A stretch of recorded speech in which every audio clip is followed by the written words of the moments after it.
नमस्कार. आवाज माझा वृत्तवाहिनीत आपल्या सगळ्यांचं स्वागत. वळूयाच्या काही ठळक घडामोडींकडे. ठाण्यात आढळला स्वाईन फ्लूचा रुग्ण. जिल्हा परिषद अध्यक्षपदाची निवडणूक 18 फेब्रुवारी रोजी आणि भर रस्त्यात नंग्या तलवारी नाचवून त्रिकुटाचा धिंगाणा. मुंबई पाठोपाठ ठाण्यातही स्वाईन फ्लूनं हातपाय पसरायला सुरुवात केली आहे. शहरात स्वाईन फ्लूचा एक रुग्ण आढळला असल्यानं ठाणे शहरात घबराट पसरली असून आरोग्य यंत्रणा खडबडून जागी झाली आहे. ठाणे शहरासह जिल्ह्यामध्ये अलर्ट देण्यात आला असून ठाणे महापालिका आणि जिल्हा रुग्णालयांमध्ये स्वाईन फ्लू रुग्णांसाठी विशेष कक्ष तयार करण्यात आले. ठाण्यातील वसंत विहार परिसरात राहणारे एक गृहस्थ 24 जानेवारीला जयपूर इथे गेले होते. तिथून परत आल्यानंतर त्यांची प्रकृती बिघडली. आरोग्य चाचण्यांनंतर त्यांना स्वाईन फ्लू झाला असल्याचं 2 फेब्रुवारीला उघड झालं. ठाण्यातीलच एका खासगी रुग्णालयात त्यांच्यावर उपचार सुरू आहेत. ही बाब उघड होताच ठाणे महापालिकेच्या आरोग्य विभागानं शहरातील सर्व रुग्णालयांमध्ये अलर्ट जाहीर केला आहे. खास करून वसंत विहार परिसरात खबरदारीच्या सूचना देण्यात आल्या असून रुग्णांच्या कुटुंबियांचीही तपासणी करण्यात आली आहे. ठाण्यात स्वाईन फ्लू दाखल झाल्यामुळे शहरात भीतीचं वातावरण पसरलं असून काही दिवसापूर्वीच पालघर जिल्ह्यात एका रुग्णाचा स्वाईन फ्लूनं मृत्यू झाला होता. महापालिकेच्या कळवा येथील छत्रपती शिवाजी महाराज रुग्णालयासह सर्व आरोग्य केंद्रांमध्ये संशयित रुग्णांच्या तपासणीच्या सूचना देण्यात आल्या आहेत. तसंच उपचारासाठी आवश्यक असणाऱ्या औषधांचा साठा उपलब्ध करून देण्यात आल्याची माहिती पालिकेचे आरोग्य अधिकारी आर.टी. केंद्रे यांनी दिली. जिल्हा आरोग्य यंत्रणेनंही ठाणे आणि पालघर जिल्ह्यात 79 प्राथमिक केंद्रांमध्ये स्क्रीनिंग सेंटर सुरू करण्यात आली आहेत. सर्दी, खोकला, ताप, घसा खवखवणं, अंगदुखी, डोकेदुखी, वांती, जुलाब इत्यादी स्वाईन फ्लूची लक्षणं आहेत. ठाणे महानगरपालिका हद्दीत घर घेताय का? मग ते अनधिकृत तर नाही ना, याची खातर जमा करा. अनधिकृत घर घेणं हा विकणाऱ्यासोबत विकत घेणारा देखील तितकाच दोषी असतो. तेव्हा घराची डोळस खरेदी करा. आपली कुठे फसवणूक तर होत नाही ना, यासाठी ठाणे महानगरपालिका मुख्यालयातील 4थ्या मजल्यावरील बांधकाम विभागात घराचा सर्वे नंबर, टिक्का नंबर याची खातर जमा करा. घराचं स्वप्न अवश्य करूया साकार, पण अनधिकृत घराचा नका करू कधीही विचार. अधिकृत घर म्हणजे उद्याची देखील निश्चिंती. अनधिकृत घराचे दार म्हणजे डोक्यावर कधीही तोडण्याची टांगती तलवार. जगणं तुमचं होऊ दे सुरेल गाणं, स्वच्छ, सुंदर आणि अधिकृत घरांचं हजरं ठाणं. ठाणे महापालिकेतर्फे जनहितार्थ प्रसारित.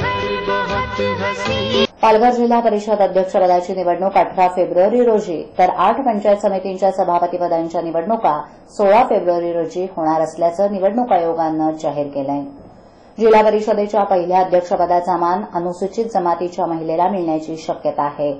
पालघर जिल्हा परिषद आणि 8 पंचायत समितीच्या निवडणुकांसाठी 28 जानेवारी रोजी मतदान झालं होतं आणि 30 जानेवारी रोजी मतमोजणी करण्यात आली होती.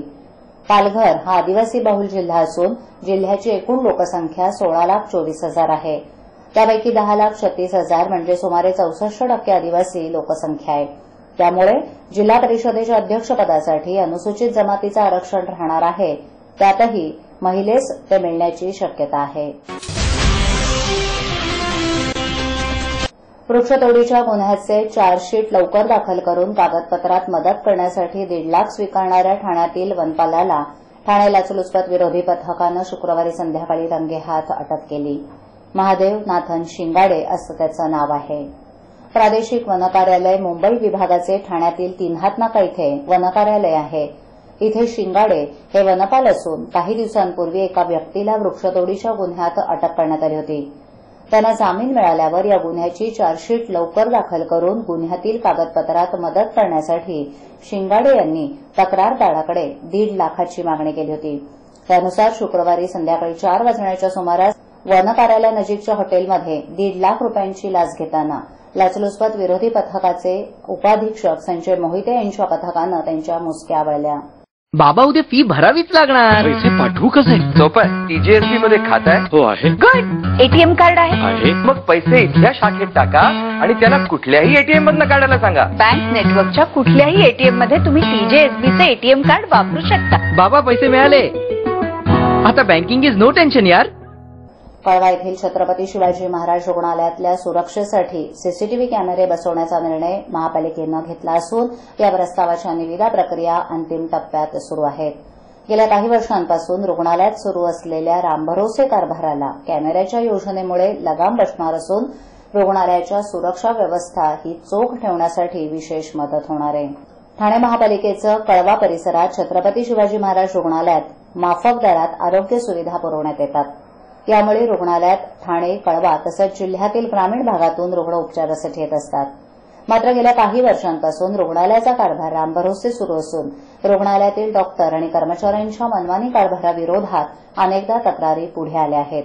रुग्णालयातील औषधाचं दुकान आणि डायलिसिस केंद्र वादाच्या भोवऱ्यात सापडलंय.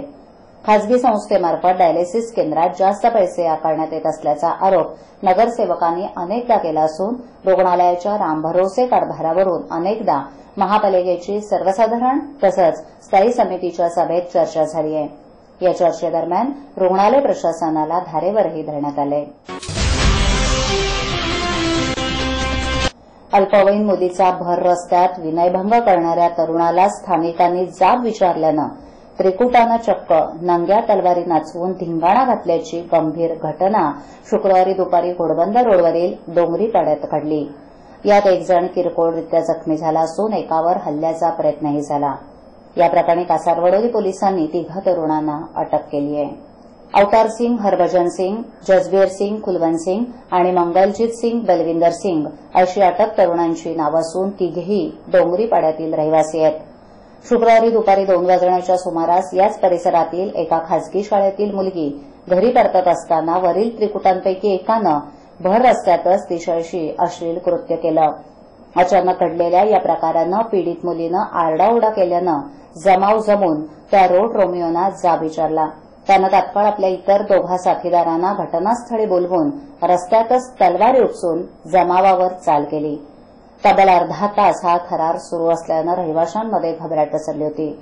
या तलवारबाजीत एका शाळकरी मुलाच्या डोक्याला किरकोळ जखम झाली तर जमावातील बाळू बालस्कर याचा पाठलाग करून त्याच्यावर हल्ला करण्याचा प्रयत्न झाला.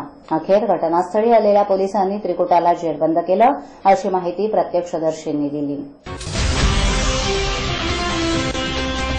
आजच्या ठळक घडामोडी शेवटी पुन्हा एकदा ठाण्यात आढळला स्वाईन फ्लूचा रुग्ण. जिल्हा परिषद अध्यक्षपदाची निवडणूक 18 फेब्रुवारी रोजी आणि भर रस्त्यात नंग्या तलवारी नाचवून त्रिकुटाचा धिंगाणा. आपल्या विभागातील काही सूचना व समस्या असल्यास आमच्यापर्यंत जरूर पोहोचवा.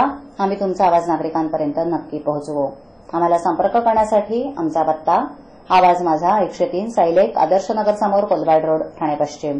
आमचा दूरध्वनी क्रमांक 9773533326. आमचा ईमेल आयडी awazmaza.tvnews@gmail.com. आवाज माझावरील एखादी बातमी पाहिजे राहून गेली असल्यास युट्यूबवरही ती तुम्ही पाहू शकता. तर मग उद्या पुन्हा भेटू याच वेळी याच ठिकाणी काही नवीन घडामोडींसह आवाज माझा वृत्तवाहिनीत. तोपर्यंत नमस्कार.